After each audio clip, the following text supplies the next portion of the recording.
It is a pleasure to take part in this meeting of the OIC Contact Group on Muslims in Europe.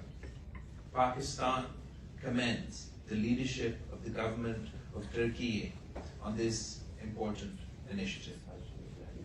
Excellencies, dear brothers and sisters, our identity and our belief makes it obligatory for our countries, collectively and individually, to promote respect for our faith, Islam, and to offer protection to every Muslim anywhere, especially those who suffer oppression and discrimination in various parts of the world, including Europe.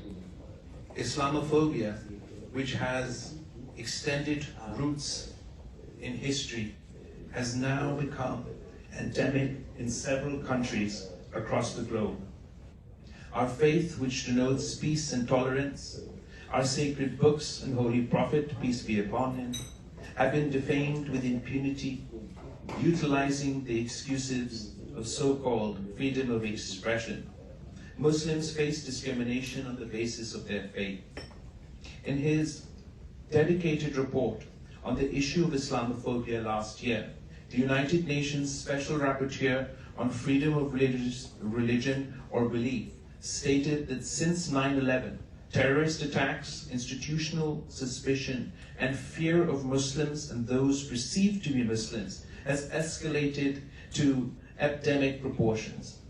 A significant part of his report underlined the climate of exclusion, fear, and distrust in some European countries where Muslims often feel stigma, negative stereotyping, and shame in a sense that they are suspected communities that are being forced to bear collective responsibility for the actions of a small extremist minority.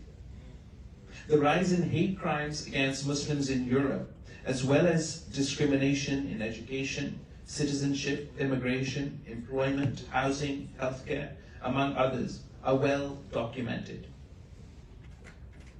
The gender aspect of Islamophobia is also gaining prominence, with Muslim girls and women being targeted due to the mode of their dress and the general notion that Muslim women being oppressed and thus must be liberated.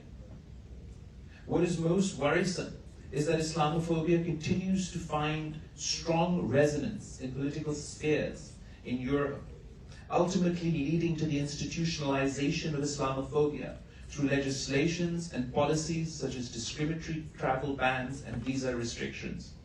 Various academic studies have revealed that Islamophobia is most visible in the Western media and in the discourse of the European far-right political parties and groups who tend to exploit and build on the general fear of Islam for electoral gains.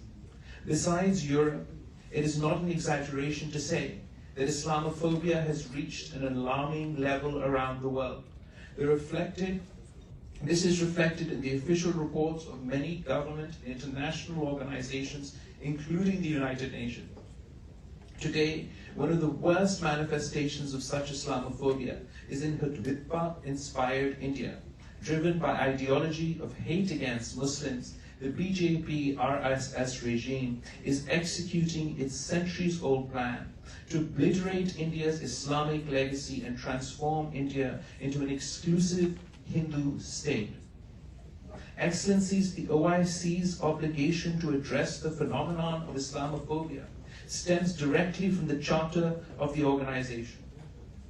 It must be pursued through the OIC's collective efforts and sustained dialogue with the international community aimed at undertaking specific measures at the legal, cultural, religious, academic, political, and humanitarian levels. I am pleased to note that the OIC has taken some concrete initiatives to this end.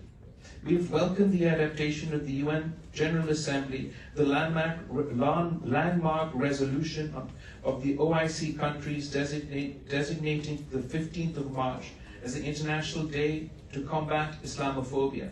The momentum generated by this resolution should be maintained.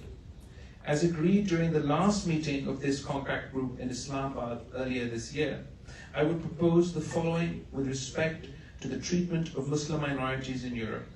1. We need to further strengthen the OIC Observatory to monitor all such incidents of discrimination and hate crimes in Europe and other parts of the world. This will help to understand the trends and to devise effective strategies and tangible actions.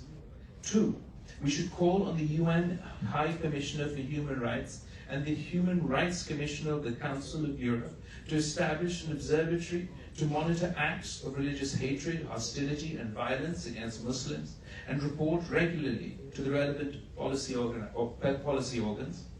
3, we should urge the UN Secretary General to appoint a special envoy, or at least a focal person, on Islamophobia.